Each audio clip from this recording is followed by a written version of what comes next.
The Random Jottings of Donald J. from Nelson in Pendle. In the late 1960s there was a terrible accident outside of Lamberts Woodyard, Nelson. A Burnley Colne and Nelson bus was in an accident with a wagon. The bus driver was killed. He was beheaded in the accident. Now the route from Brierfield to Nelson is haunted by a phantom bus. In the quiet town of Nelson, nestled in the heart of England, an eerie tale from the late 1960s still sends shivers down the spines of locals.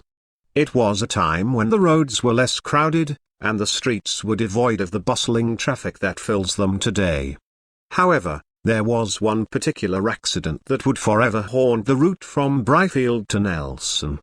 Just outside Lamberts Woodyard, where the scent of freshly cut timber hung in the air, tragedy struck. A Burnley Colne and Nelson bus, carrying weary passengers on their daily commute, collided with a massive wagon. The impact was devastating, instantly claiming the life of the bus driver. In a cruel twist of fate, he was tragically beheaded in the accident.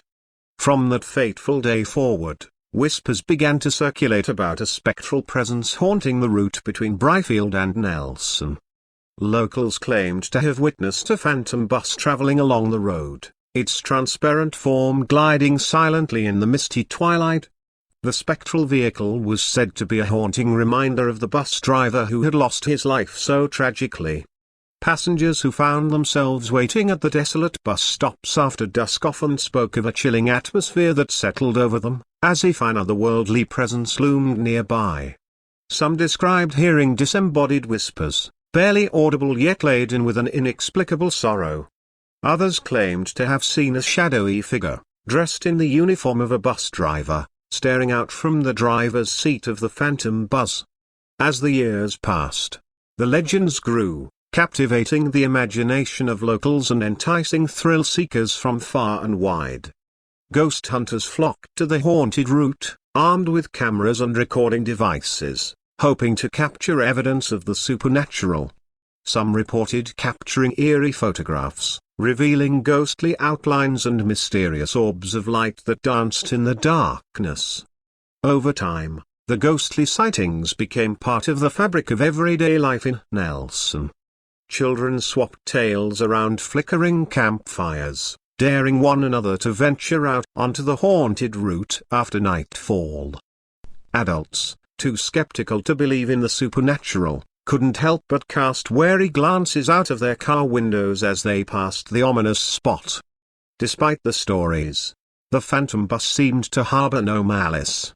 It appeared to be forever trapped in a loop, forever replaying the tragic accident that claimed its driver's life. Some believed that the spirit sought closure, unable to rest until justice was served or a final message delivered. As time marched on, the stories of the haunted bus faded into local lore, blending with the whispers of the past. The phantom bus became a part of Nelson's rich history, an enigmatic reminder of the fragility of life and the lingering power of tragedy. So, if you ever find yourself traveling through Nelson on a quiet evening, keep an eye out for the ghostly silhouette of an old bus. And remember, tucked away within the eerie mist, the spirit of a bus driver continues his eternal journey, forever traversing the haunted route from Brierfield to Nelson. By Donald J.